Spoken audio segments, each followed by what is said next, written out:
Let me see. All right, we can go ahead and get started now. Yeah. They hear you. I think they can hear me. Can everyone hear me? Yeah, Anthony put thumbs up, so I think everyone can hear me. All right, cool. All right, so we're going to go ahead and get started now. It's a little bit after 5, so I want to respect everyone's time. No, it's Dow Day, so hopefully everyone's having a good Dow Day. But today's training, pretty much want to run it on just want to run it on a lot of things that we have a lot of new agents right now, a lot of people in their first 90 days, and there's some agents outside of their first 90 days. But I think it'll be beneficial for everyone to pretty much get a good idea of what it looks like to find more money in a home, what it looks like to write more than one policy in a house or write bigger policies while you're in the house. Because it's always nice to have those $50 policies, but then it's always really nice to have those, $100 premiums and $200 and $300 premiums. There is a little bit of skill set and art behind it. It's not very complicated. It's actually very simple. But it comes with just knowing what direction you're going down, knowing why you're there. And something that we already have accessible to us in order to help us with that is the client worksheet. One thing I'm really big on is using the client worksheet in the house.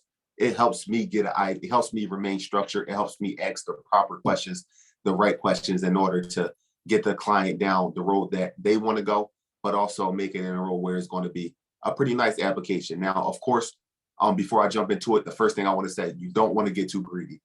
Don't get too greedy. Go ahead and try to, go big well hunting at all your clients' house. Some people can only afford $30 a month. Some people can only afford $50 a month. Some people can only afford, $60 a month. Take what the client is giving you, help them to the best of your ability, be genuine with the client, put the client first. Don't put yourself first, because as long as you have enough appointments, you won't really have to focus on finding a lot of money in the house. But this is really going to be about not leaving money on the table and finding more money in the house.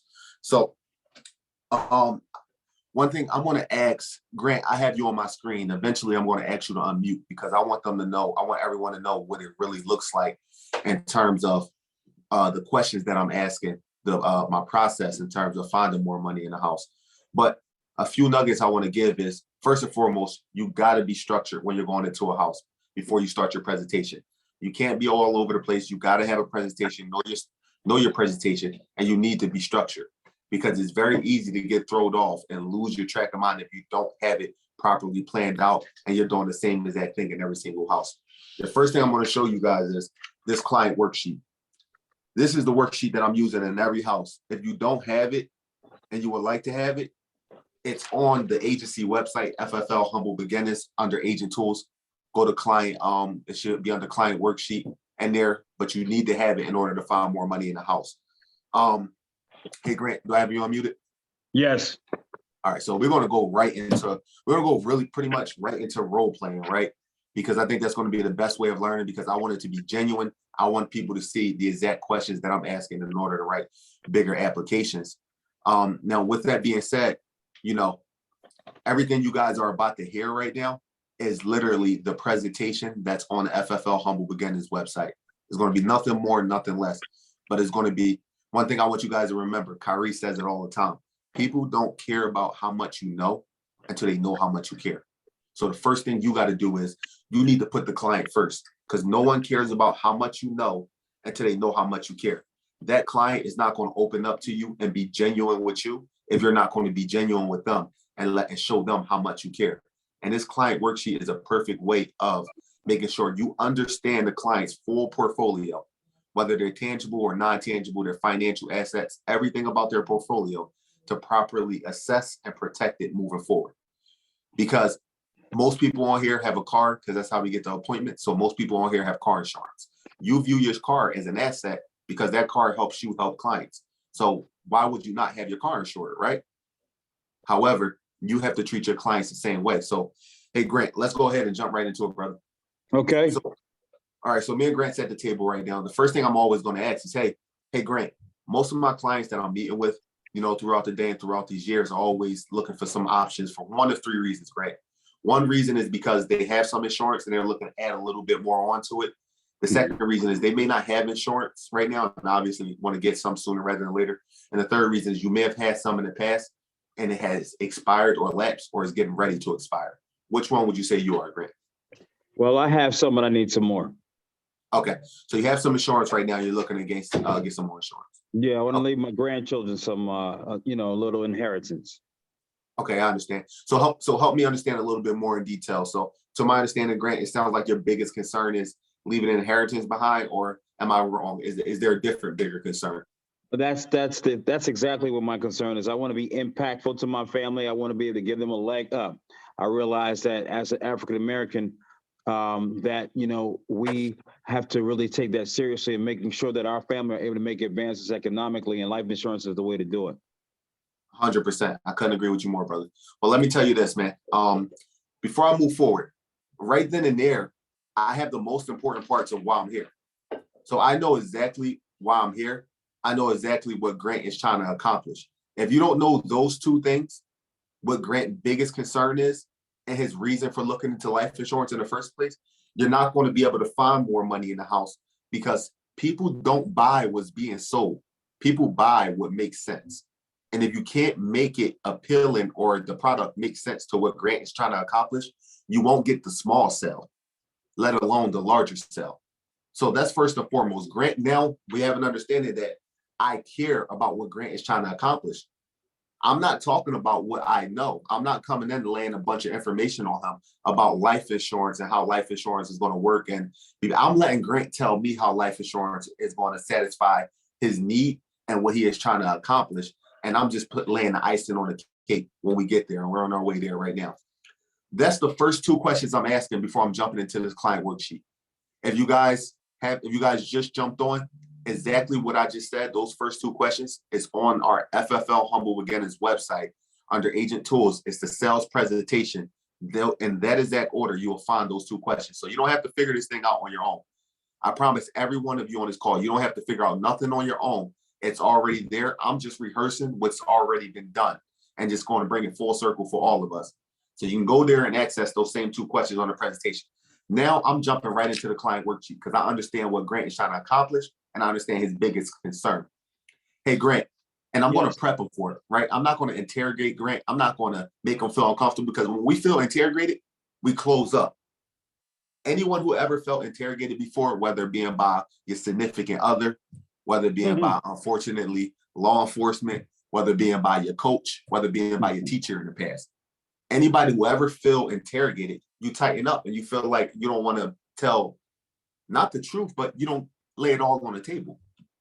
So what you don't want to do is you don't want to attack your clients in interrogation. Always preempt and prep them for what to expect next.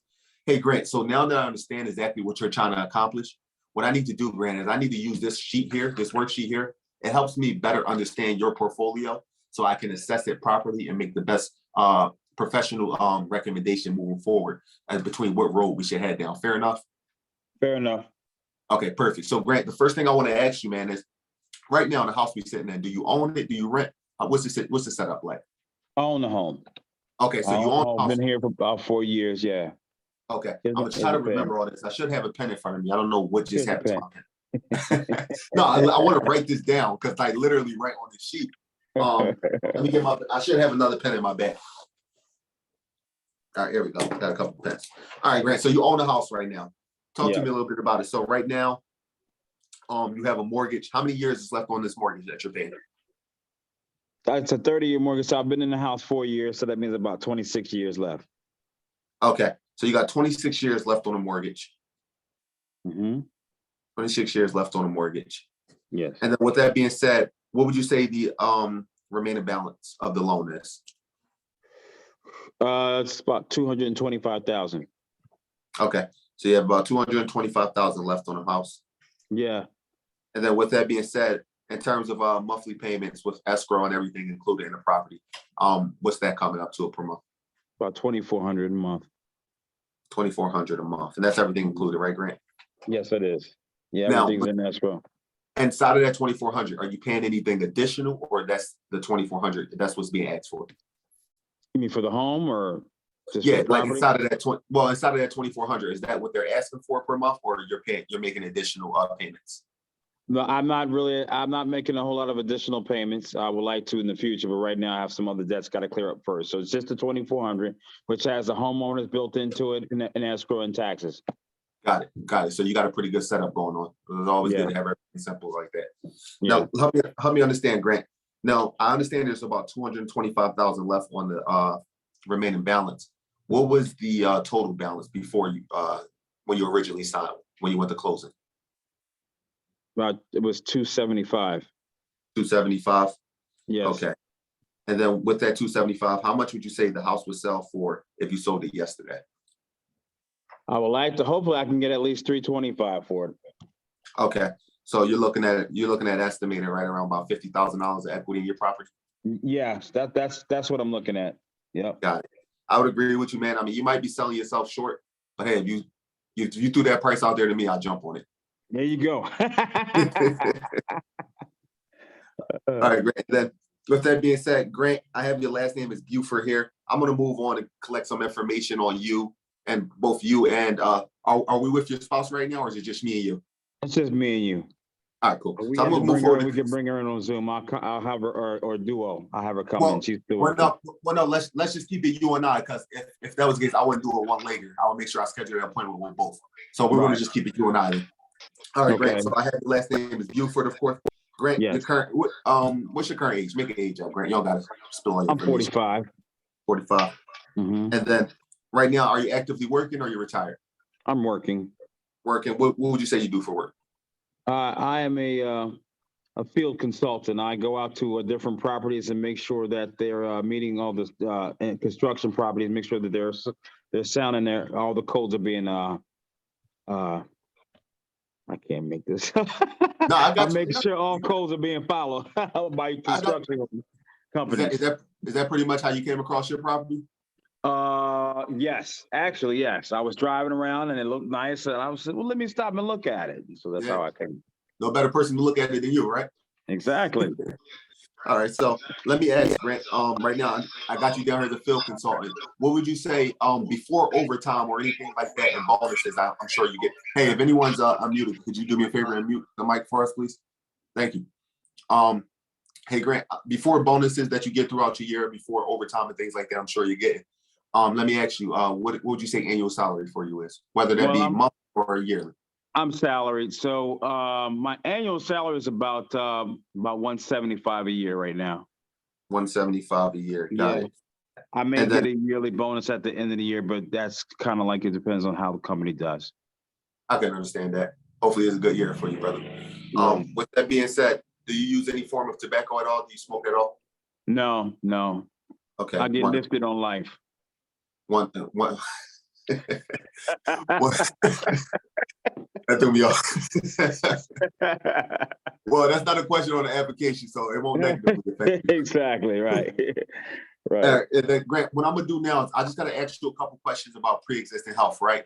Because no matter what I tell the insurance company, they're gonna go and verify your health anyway. Right. However, going to save you and me some time if we can get it right the first time around. We don't got to submit 100 applications. Let's just be one and done and take care of what you're looking to accomplish. All right. Makes sense. Any pre-existing diagnosis before meeting me today? Whether that be 5 days ago or 5 years ago, 15 years ago. Well, I mean, I don't know if I on occasion I've gotten gout. I have gout flare-ups, but that normally comes from eating too much seafood. But other than that, I don't really have any health conditions. I don't have any high blood pressure. I don't have diabetes. That's it. Like I said, I may have a gout attack here and there, but that's it. Got you. Okay. And then any pre-existing medications before speaking to myself today? Now that doesn't mean you're still taking them, but any ever diagnosed? No. I do have ADD. I take medication for that. Does that count? Well, yeah, I'm not going to say it's going to disqualify you, but they're going to see it. Like I said, I represent more than one carrier. So it'll help me partner you with the carriers that's going to say, we're not worried about the ADD. You know, so some time. But I appreciate you being upfront with me about that. Mm-hmm. Yeah. All right. Anything else? That's it. Okay, perfect. And then I'm gonna go ahead and ask you a few health questions on my own. Maybe we missed something, maybe we haven't, but just to make sure to cross our T's and dot our I's. Okay. Any heart attack, stroke, or cancer in the past 2 years? No. 2 years? No. And then I know you said no diabetes, high blood pressure, nothing like that, no neuropathy, right? No, I lost a lot. I had weight loss surgery in 2012. I lost over 130 pounds. So I've had a clean bill of health. I did take, but prior to 2012, I did take high blood pressure medication, but I haven't been on it since then. Okay, so you took high blood pressure medication in 2012. Now you haven't taken the high blood pressure medication anymore, or they removed it from your prescriptions? I haven't had to take it anymore. When I lost the weight up, my pressure went down, and it was on borderline then, but it went down once I lost all the weight. I understand. Okay, but they haven't like formally like diagnosed you as non-high blood pressure, right? Well, they did, yes. Okay, all right. Sounds good. Just want to be clear, like I said, to make sure that we get this thing right the first time around. Yes. And then no lupus, asthma, COPD, nothing like that, right? No. Any anxiety, depression, any kidney or liver disease? No.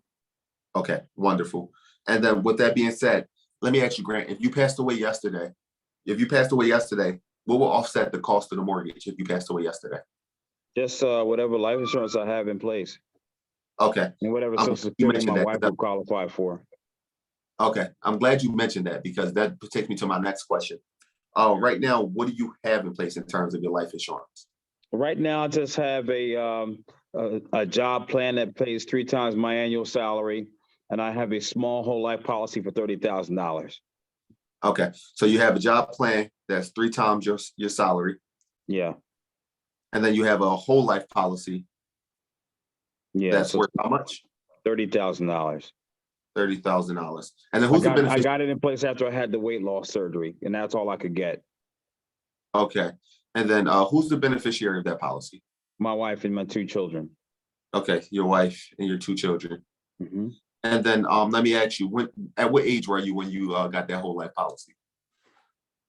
I must have been, that's a good question. Let's see, 2012.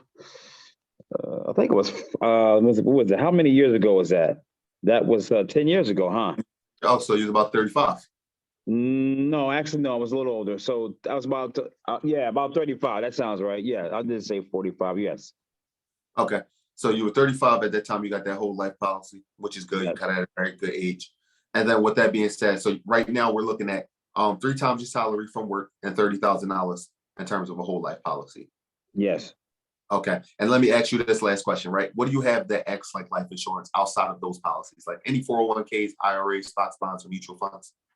I do have a 401k with my current company now, but that's about it. Okay, so just a 401k. How long do you have that plan so far? I've had it for now 3 years. 3 years, got it. Okay, perfect. And hey, Grant, let me ask you, I know you mentioned early on when we first started talking a couple minutes ago that you were looking for additional coverage to cover to leave a legacy behind to your grandchildren, right? Yes. Okay. Now, with that being said, how much coverage were you looking to leave behind to your grandchildren? I guess my budget will largely control that, but I would like to be able to at least leave about $10,000. I have 2 grandchildren and two children, so just $10,000 to my 2 grandkids. And was that a piece or to split? A piece. A piece. Okay. If that's possible. I don't know if I can afford that, but that's what I would like to do. Absolutely. Absolutely. Okay. So I appreciate your help, Grant. I'm gonna need you to stay unmuted as well. Hey, so before I move forward to go ahead to look at any prices for Grant or anything like that, notice I just really had a conversation with Grant by filling up this client worksheet by taking some notes on here. All I did was have a conversation. I didn't bash anything Grant had. I didn't tell him that what he had isn't the best thing since sliced bread. I didn't tell him that I can even do better. I told Grant that I just need to collect some more information on you so I can properly assess your portfolio and make a professional recommendation moving forward. So I don't say anything about what we have to offer or what he has in place. I don't comment on any of that until I got all the information necessary. Because all I just did for Grant was I created an opportunity to write more than just one policy in his house. It's probably about 2 to 3 policies I can write based on the information I just gathered from Grant. Or I can make it all just one big policy that covers everything.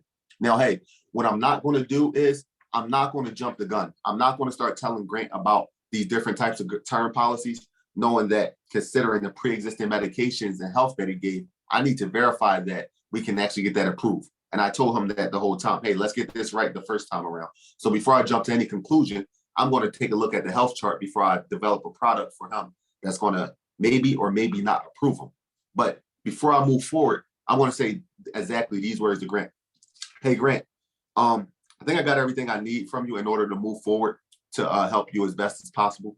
With that being said, I'm looking at a few things right now. And Grant, you did a really good job by putting some life insurance in place to protect your wife and your 2 kids with your $30,000 policy in the event of a death. However, what I'm looking at is, I'm sitting in a beautiful home right now. You have a remaining balance on your mortgage of $225,000. And you also told me that you have nothing to offset that outside of that $30,000 policy that you put in place. Now, correct me if I'm wrong, that $30,000 policy was put in place to cover maybe your final ranges and leave some money behind for your loved ones. Am I right? That is correct. Yeah, perfect. However, that policy, with all due respect, it doesn't mean much if she can't keep the roof over her head that she expected to have for the rest of her life. Would you agree? I would agree. So, Grant, before I leave here today, I believe I'll be doing you a disservice if I don't show you an option about protecting your mortgage as well as leaving that legacy behind for your grandchildren. If everything was able to fit inside of your budget and make sense for you in terms of covering everything you needed to cover, and if we were able to get you approved, is there any reason why you wouldn't protect the roof over your family head and still leave that money behind for your grandchildren? I'm sorry, I had a call coming. Can you repeat that question again? If everything, No. go ahead again. Hey, Grant, if it made sense for you financially for your budget, yeah, and and the product made sense for you, was able to get you approved, is there any reason why you wouldn't want to protect the roof over your family's head and still leave money behind for your grandchildren if it made sense to you and fit in your budget? Is there any reason you wouldn't do it? No, there's no reason at all. Outside of me Okay. not liking you, and so far I like you. You seem like a really great guy. I'm trying to be every day. Likewise. So hopefully I'll walk away from this table any times. But with that being said, everyone, all I did for Grant was I pointed out, I stated the obvious. I created the problem. I let Grant know, hey, like Dr. Moore, in a second, I'm gonna have you on mute. I see your hand raised, so I'm gonna get to your question shortly. Or as a matter of fact, the question you have, could you drop it in the chat and we're gonna answer all questions before we wrap up this call. But with that being said, all I did with Grant was I pointed out some assets in his portfolio that wasn't protected. So now we're going from looking at a $20,000 policy to looking at a $245,000 policy, right? And to be on the safe side, the first thing I'm gonna do is, hey, Grant, the first thing I wanna do, Grant, is I wanna take care of your first concern and the reason why I was here first. And if it makes sense for us to actually continue to add additional coverage, we're gonna make sure we take care of that as well. But we're gonna get you as much coverage today as we can get you approved for and that you can afford before I leave here today. And I'm going to be the guy that assists you with protecting all your assets moving forward. So if you ever want to increase that coverage, I'll be here to assist you with that as long as I'm alive and well, all right? So sure. I just got a verbal commitment from Grant that there's no reason he don't want the coverage if it makes sense to him, because I pointed out something in his portfolio that was so important to him that it makes sense to protect it. Like, you're pulling up to people's houses that has cars in their driveway and cars parked in front of their house. If they got car insurance, they damn well, excuse my language, but they damn well better have some mortgage insurance to protect their loved ones. Because that car ain't enough space for your wife and your children to sleep in. So why do it not make sense for you to get, you don't even have to get the whole 225,000 or whole 240,000. You just need a little bit more than 20,000 for the grandchildren, because your grandchildren is going to collect 10 grand, but then your immediate family is going to be homeless. And that wasn't the way they were living when you were here. Exactly. So if I can't replace Grant physically, but I can help with the financial part. And that's what we do as licensed individuals. We don't replace people physically. We help replace them financially, at least. We can't help with the emotional side, but we can help with the financial side. So with that being said, to move forward, I'm going to go ahead and say, and this is all on the presentation, guys. If you go on, again, FFL, Humble Beginnings, Agent Tools, the presentation is there and verbatim. This is exactly the order I go in. So, hey, Grant. Okay, so I already got that verbal commitment from Grant. Hey, Grant, before I do that, I want to do three things first. I want to make sure, one, you understand how the coverage works. So I want to explain to you some options. But before, as I do that, we're going to find something that works in your budget. I'm going to go ahead and get you approved. So now I'm educating him on how the product works, right? Because again, no one likes something that's being sold. All of us may walk, I'm not sure what part of the country everyone is in right now, but where I'm at, there's a Walmart, and I think there's a Walmart and Target where most people are. You ever walking in a store and the Verizon guys, the retail guys is there in the middle of whatever aisle trying to sell you Comcast or their internet service? Everyone uses internet today. No one lives without internet today, but no one likes to be sold the internet. You rather just go home, do it online than talk to somebody, right? Mm-hmm. But if those individuals made the product make sense for somebody's life, well, you have the time to educate. Don't tell me about all the benefits. Make it make sense for my life. So let's pretend that Grant Health was going to pass with flying colors. Hey, I only have the high blood pressure. I don't have anything else. I asked him all the health questions. Let's pretend he never said anything about gout, nothing like that, right? Okay. Hey, Grant, perfect. So one thing I want to, you have two types of policies, Grant. Your first type of policy is a term insurance policy. Your second type of policy is a whole life insurance policy. I imagine you know how whole life works because that 30,000 you got in place, I assume that's whole life, right? Yes. Okay, perfect. So I want to talk to you a little bit about term. It sounds exactly like what it is. Term insurance is something that is for a term period. You have it for a certain period of time. However, the way it works is if you don't pass away, it never pays. It gives you more coverage for a cheaper dollar. So it's always going to be cheaper than whole life. And the reason why is because the insurance company, they're just as smart as you and I. They know that, hey, this person's health is healthy enough. We believe they're not going to use the actual policy and the term period that we're giving them. And you're saying, well, just in case I do, pay my family this much. And they're willing to take you on because you're healthy enough to take on. Well, a whole life policy works the exact opposite. With a whole life insurance, it's permanent coverage. They understand that death is going to be guaranteed to all of us at some point. So they're guaranteeing you a certain amount of coverage is going to pay out. Here's the difference that's going to separate the two. With whole life, you're typically limited to a certain amount of coverage as opposed to your term insurance, where the whole life is going to cost you a little bit more because it's guaranteed that someday your family is going to make a claim on your 30,000 grant. You follow me? Yes. So with that being said, there's one more type of policy. And this type of policy, it's a universal policy. It's kind of like a combination of both, but it still has that expiration period. However, it's one of the best products on the market.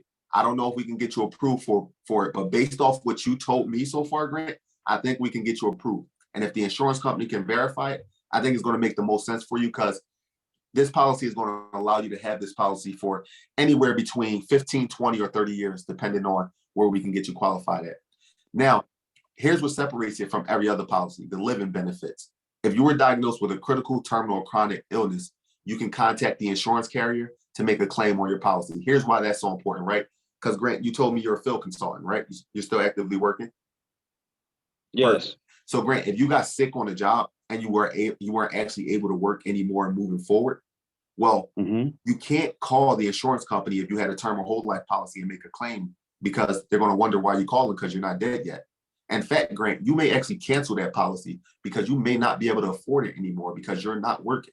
And is it fair to say that the income you're bringing in on a weekly or bi-weekly basis is sustaining a lifestyle that you have acquired up to this point?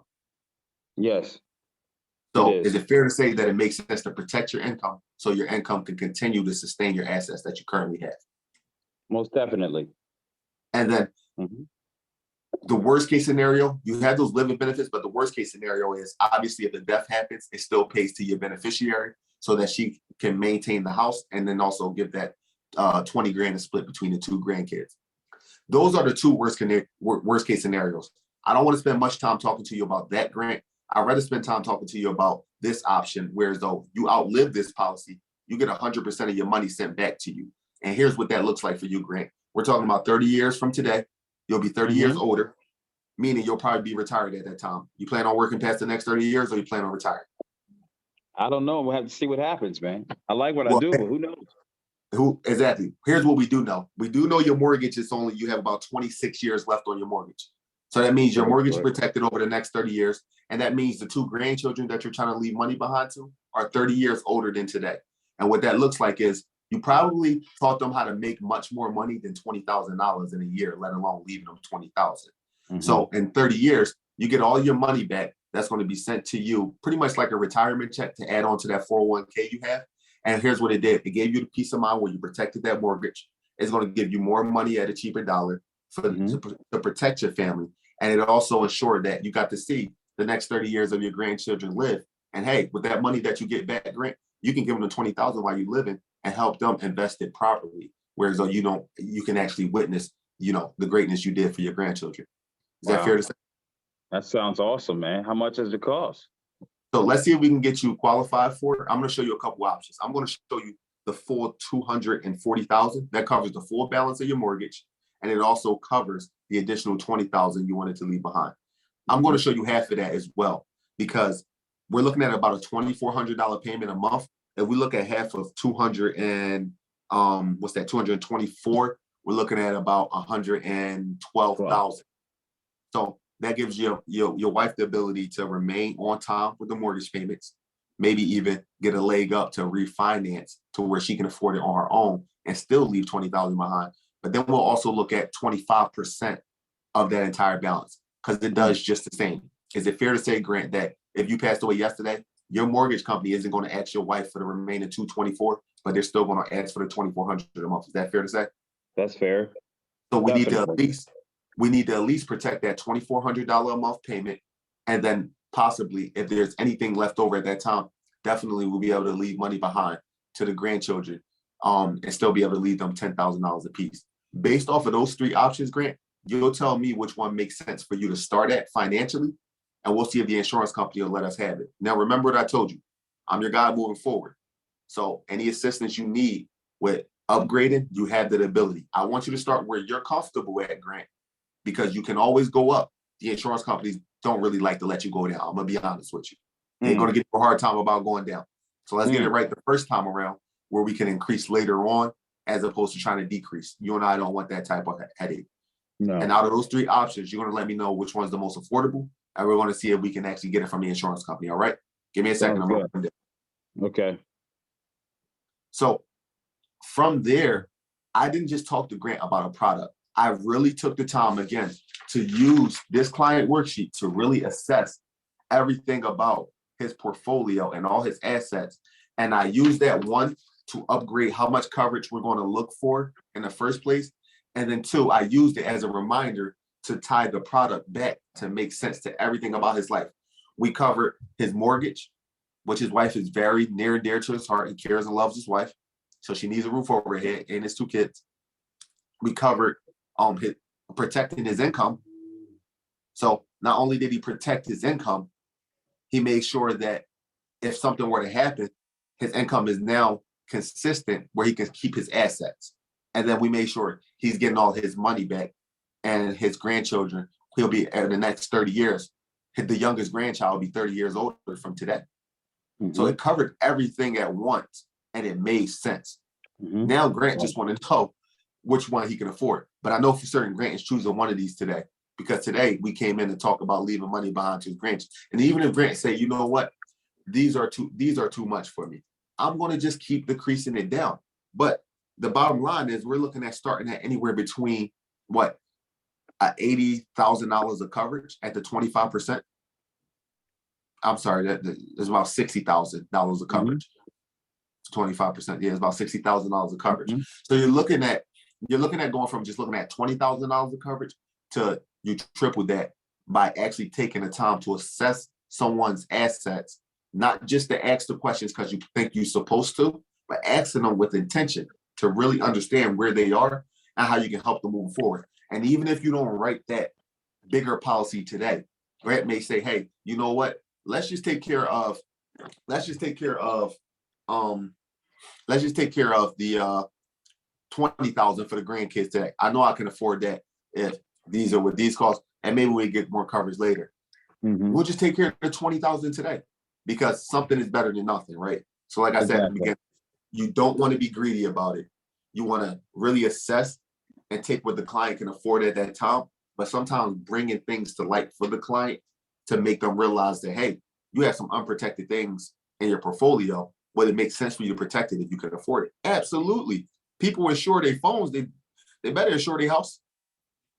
So without further ado, like I want to take this time to answer some questions, but hopefully that was helpful in terms of going in depth into a presentation to ask the proper questions and really tie this back to everything they have going on. Because in your next appointment that you go to after you leave Grant, you're going to go and see Anthony in your next appointment, you know, and Anthony may not have a mortgage.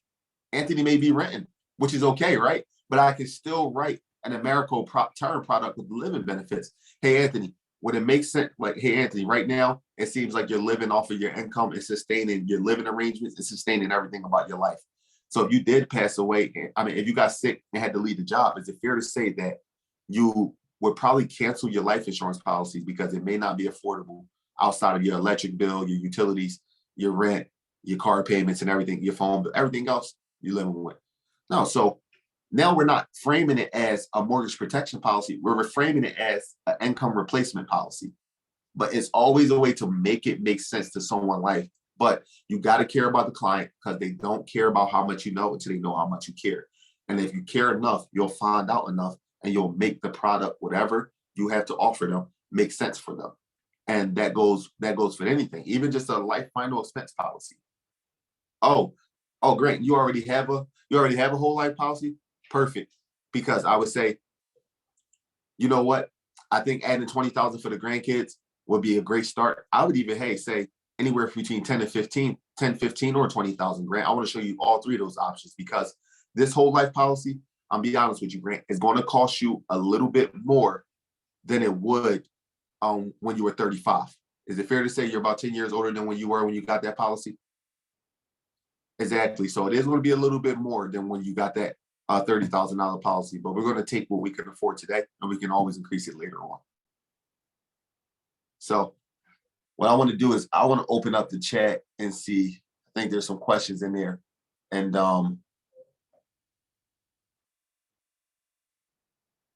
hey, Richanne, that question is pretty long. Could you unmute and ask me that question so everyone can hear? It's a pretty long question in the chat.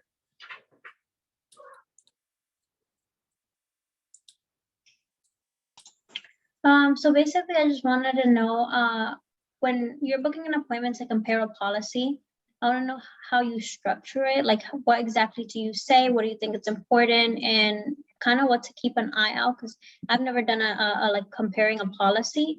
Right. I don't know exactly what I would be looking for.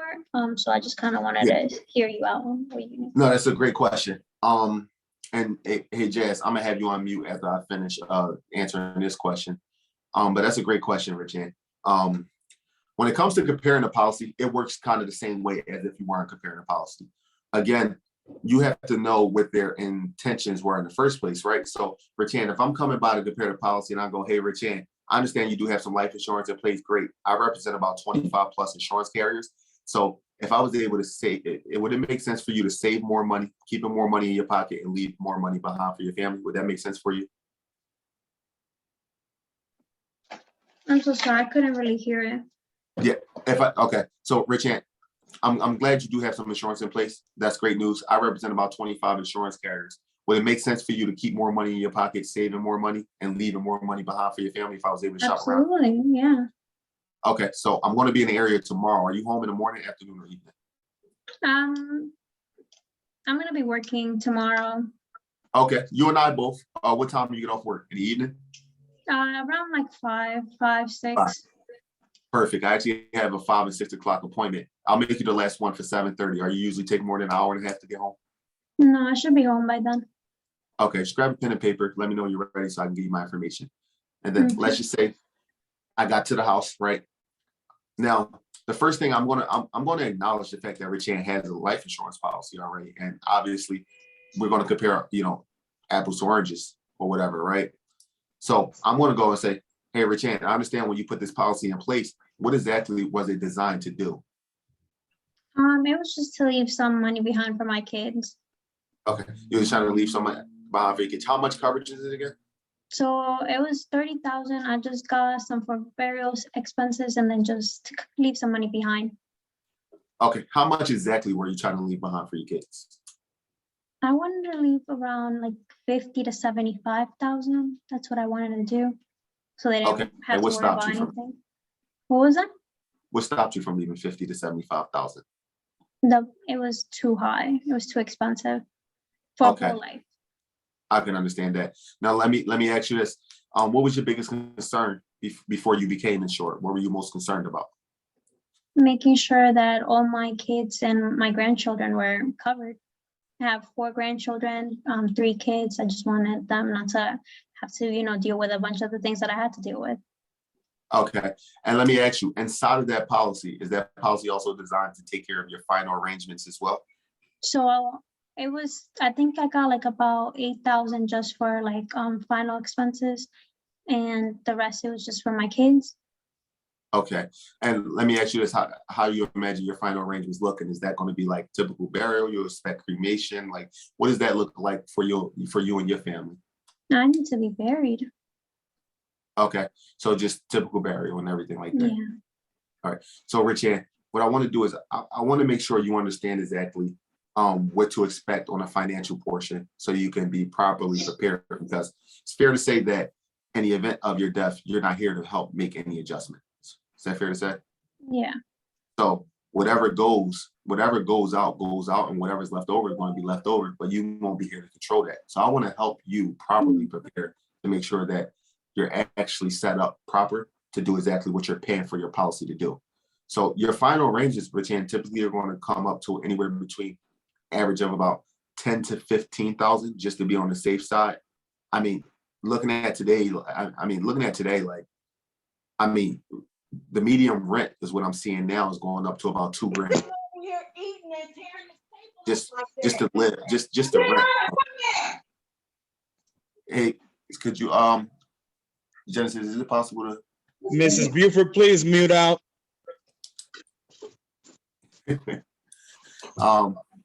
So with that being said, to be actually set up properly, you're really going to be looking at anywhere between 10, no problem.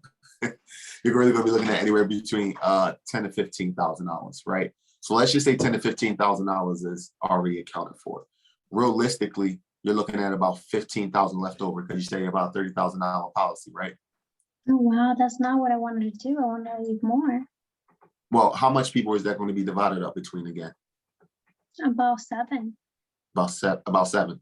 Okay, so it's right about 2,000 a piece and some extra additional cash. Here's what we can do, right? How old were you when you set that policy up, Richie? I just set that up about 2 years ago, so I was about 43. Okay, and it's a whole life policy, right? Yeah. Okay, here's what we can do. So, Richie, I'm not a big advocate for removing policies just to replace another one, right? Because you were about 2 years younger than you were today when you set that policy up. Here's what we can do. I want to show you some additional options that may make sense for your budget to add on some additional coverage. You're still at an age where it's not extremely expensive because you're still in that 40s range. However, I'm going to show you some additional options that could, you could add on to what you're currently doing at the moment, and you can combine the two to make it enough to leave enough behind for all 7 and still handle your final arrangements.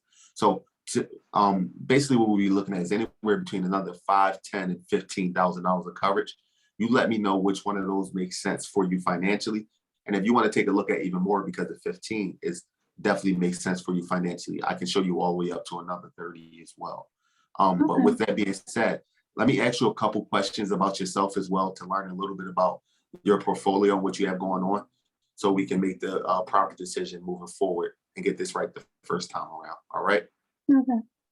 So all I did there when I'm dealing with a policy, right, it's very important to know, to answer that question, it's very important to know when they set that policy up, because you're talking about whole life insurance. 2 years ago, it's going to be hard to beat that price. You know, it's going to be hard to beat the price, but there's nothing wrong with adding on to what they have. That's sometimes you got to take the small gains in that one. You know, maybe a $5,000 policy, maybe another $10,000 policy, but also giving people understanding exactly what they're trying to do, like to the down to the T. Like I'm asking you questions like, how much exactly did you want to leave behind to your children and grandchildren, right? Because I want to know what are your real expectations, because chances are, if you don't know their real expectations, you can never meet them where they are in the system and the right policy for what they're going to pay for. So it's really about understanding down to the bottom what they're trying to accomplish. But last thing I'll say about that question is, notice I didn't change the 2 questions I asked in the beginning. Why did you have that set up? And what was your biggest concern before becoming insured? You talked about leaving money behind, but somebody still got to handle the final arrangements, right? So I didn't forget that. So does that answer that question for you? Yeah, absolutely.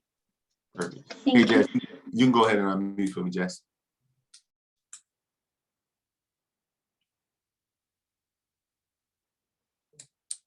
Hey, Jess, you still there?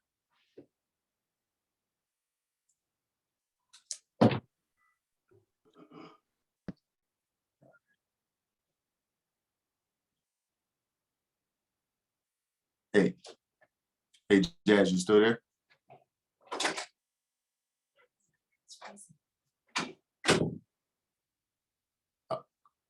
Is it freezing? Can you hear Corey? Oh, just heard myself. It's Yeah. working. Am I still freezing? No, you stuck, but it's moving now. You was stuck. All right, it looked like Jazz had a question, but I don't see her there anymore. All right, cool. So we're just going to move forward. I don't see Jazz there anymore unless she had a hand raised. But if there's anyone with any additional questions, and turn. Corey, you hear me? Hey, Jazz. Yeah, I can hear you now, Jazz. I'm sorry, I was having some connection issues. I guess when I'm doing mortgage protection, where I'm having some challenges at is when people are like, one hand, they might be like, I have properties. Mhm. They're like a 401k. Right. I got 2 insurance policies. I also have a pension. Right. So that's So- what I'm getting. I got you. So Jazz, really, you got to really, when you're dealing with that, really distinguish the difference between life insurance, which is private, as opposed to non-private processes, right? Like, why is life insurance so, like, let's get down to that. Why is life insurance so important? Like, why do people buy life insurance every single day across the country if they have all these other accounts set up? What separates life insurance from all these other accounts? What separates it is the urgency. Life insurance pays out whether it's a mortgage protection policy or a final expense policy or a whole life policy or IUL. It's life insurance. It all pays out and within a week's period of time. Hey, Jazz, I'm not sure if your connection is still, can you still hear me okay? I get you. Perfect. So what separates it is the fact that it pays out within a week's period of time, whereas though you have all these qualified sources of income or funds set aside in individual retirement accounts and 401ks and all these different types of funds already set aside. That's great. But there is legalities to accessing those funds and age limitations and penalties if you're not at that age, limit where you can access them, right? So think of it like this. If you wanted to ask, if something happened to someone who owns a mortgage and they have a mortgage payment left, right? They're still paying on their mortgage. If they use the 401k as, really they know the truth. They're just lacking urgency. And you just need to bring urgency out of that client for them to pull the trigger today. They're using those as a barrier to lack urgency in making that decision today. So all I do for everyone, Jazz, is I agree to disagree. And just to give you an idea of what that looks like, I'll go, hey, Jazz, it's great that you have all these assets set up and all these things set up already in place. But is it fair to say that when you did your 401k account, that was designed for your retirement, right? Okay, Jazz, you yeah. still there? Okay, so that was designed for your retirement, right? Perfect. Now, with that being said, if you got Yeah, I can hear you. So if it's designed for your retirement, perfect. So Jazz, is it fair to say that if you got sick and you had to step down for work and you had to access that 401k, is it fair to say that you just may never actually retire? That may never actually retire. Yes. If you're going to access your 401k that was designed for retirement, is it fair to say that you're affecting your retirement and you just may never actually get a chance to retire? That's possible. Now, not only do you run the risk of working past where you actually desire to work, Jazz, but let me ask you this. Have anyone ever talked to you about the probate process? No. Okay, so I'll be the first one to talk to you about it because I'll be doing you a disservice if I didn't. So I'm glad we're having this conversation. So the probate process is exactly opposite of life insurance. Probate is a public process, where life insurance is a private process. All the probate process is saying that it's a 12-step assessing process that assess all your assets to see if you owe any taxes from the past, any student loans from the past. It also is a very timely process that can take anywhere between 1 to 2 years to actually release any of your funds for it to become available to you. Now, that doesn't exempt any of your funds from being taxable. It's still taxable income. Let's say you owe absolutely $0 to any college or any taxes in the past. That doesn't mean that your funds is going to be released tomorrow. It can still take anywhere between 12 to 24 months to actually access any of your qualified income. And with that being said, you have a mortgage payment that's due every month, right?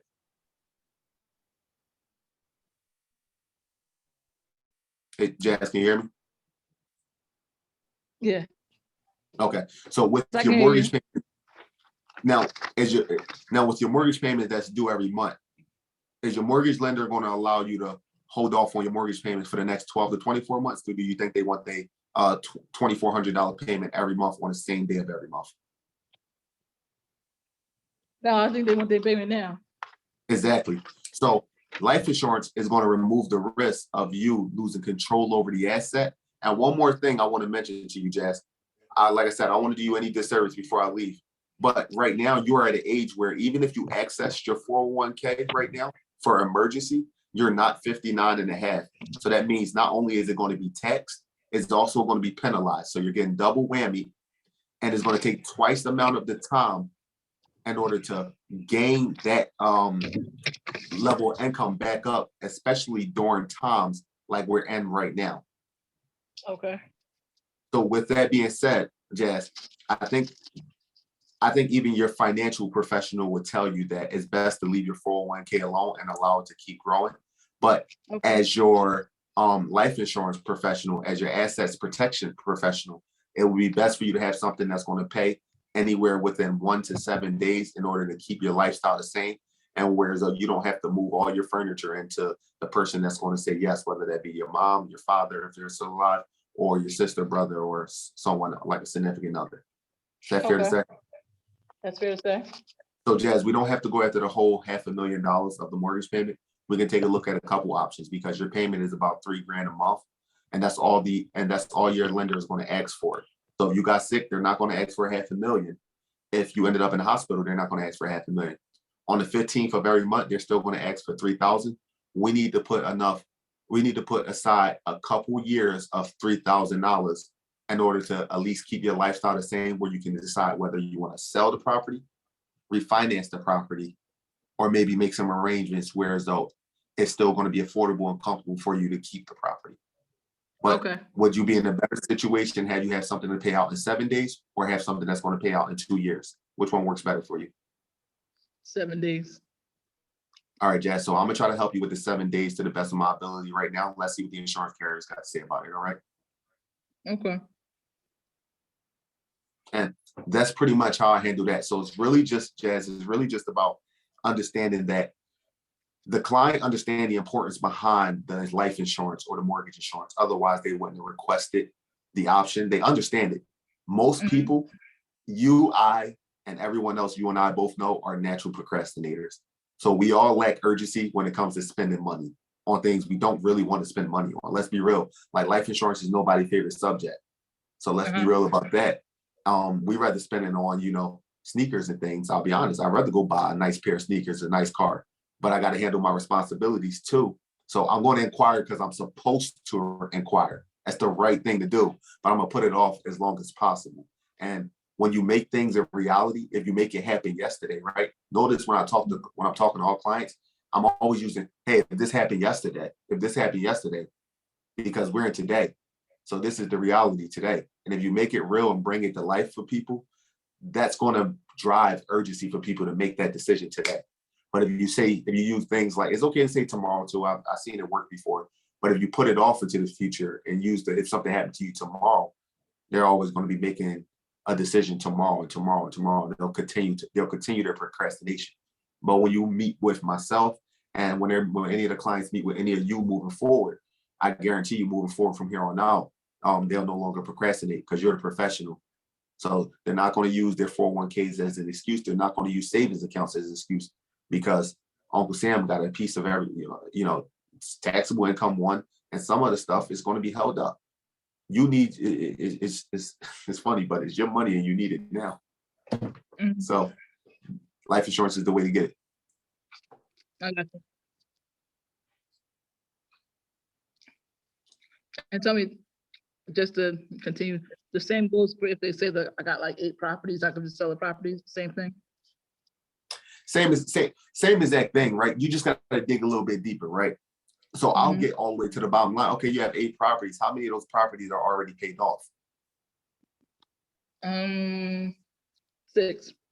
6 of those properties. Now, what are you doing with those properties? Are they rental properties? It sounds like they're rental properties.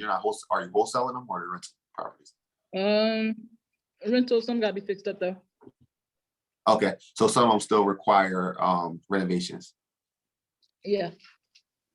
Hey, Jess, I do have to ask, do you plan on like paying for the renovations with cash, or are you going to refinance for that renovation?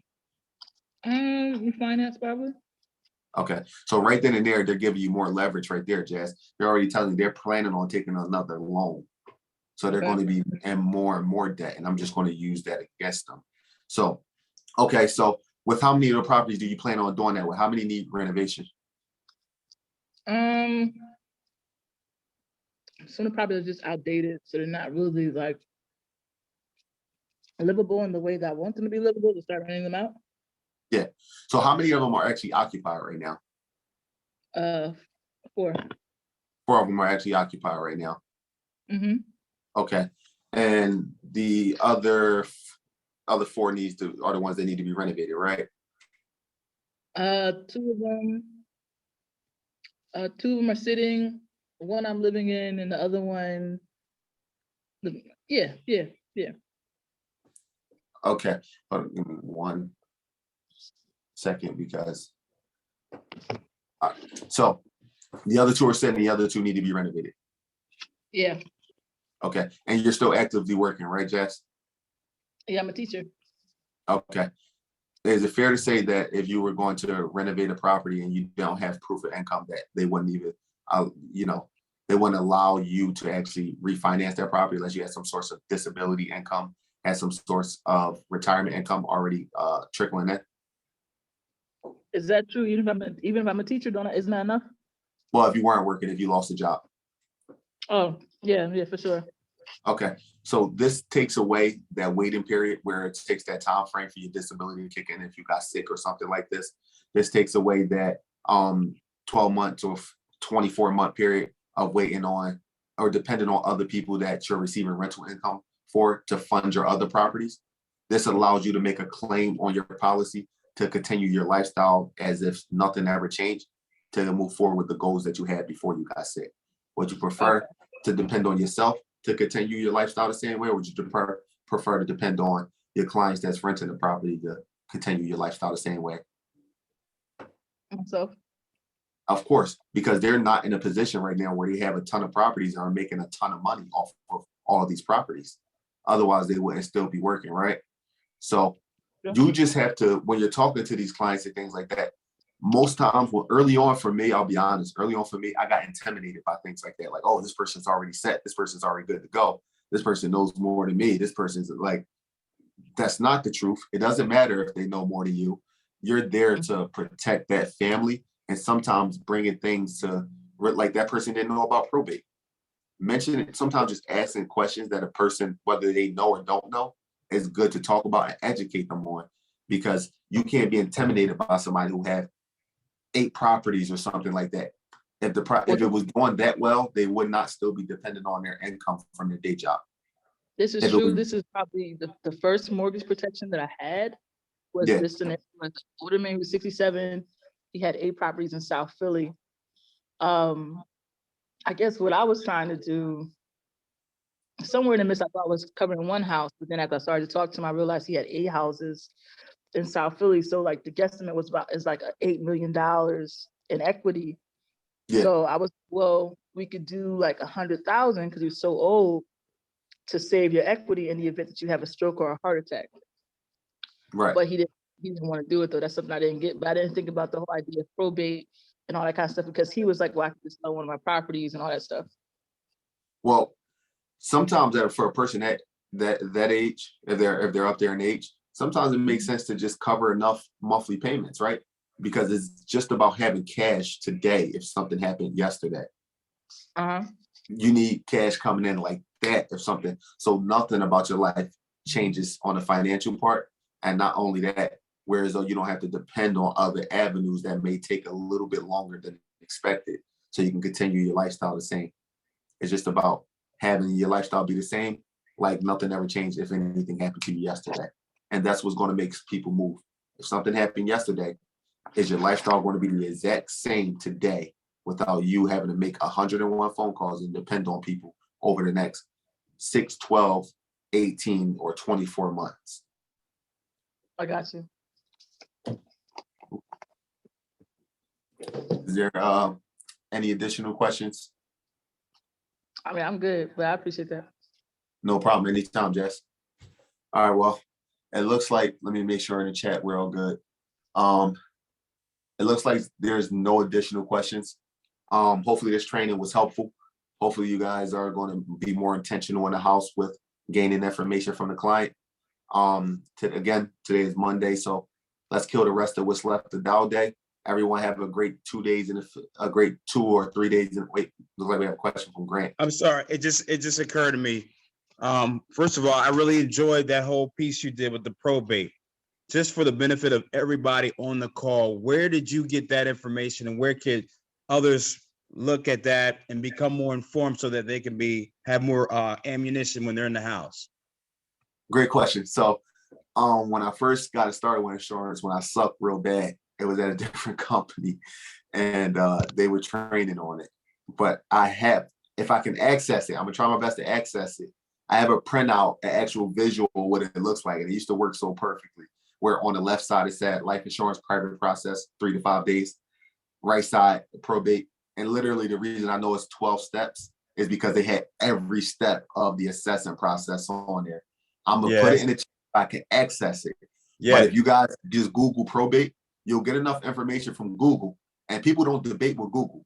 If you go in somebody's house and pull some information up on Google, they look like a fool trying to argue Google down. So you can also Google it, but if I can access it, I promise you I'll drop it in the Humble Beginners group chat and you guys can all print it out, use it, because people do respond to visuals. So I'm glad you mentioned that, Grant. That was yeah, I thought that was an excellent point, man. You covered that so thoroughly, and you really couldn't argue or anything about that, what you said. So I thought that was good. Yeah. It took over 100 appointments, but everyone will get there. But you know what? That's the Everyone thing. We all are in the process, and we all want to get to that. So that was good. May I add one thing before you hang up? Yeah. Anytime, So, bro. and I'm here. I'm working. Basically, and just another thing I wanted to add it to Rich Ann's original question. When you're going into, like you said, when you're going into a house, you don't want to really tell them that you're comparing. You don't even want to come off like you're comparing. You want to, like you did, like you stressed, you want to find out what their intent was. And so I just thought that the whole mindset, we don't want to have the mindset that we're comparing. Now we are comparing, but we don't want to come off like my policy is better than yours, because we don't want to, like you said, we don't want to put them on the defense. Absolutely. People take pride in what they purchase. So you don't want to make them feel ill about what they've done in the past. Always agree to disagree. Hey, you've done a great job by putting this in place. And then always trying to make something make sense. It may make sense for you. I don't say it's better. I like things that make sense for people. If it makes sense for me, I'm all in on it. So other than that, if there's nothing else anyone want to add or have questions about, you guys crush the rest of your Dow day and have a happy Memorial Day and a great day in the field. And I'll talk to y'all soon. All right.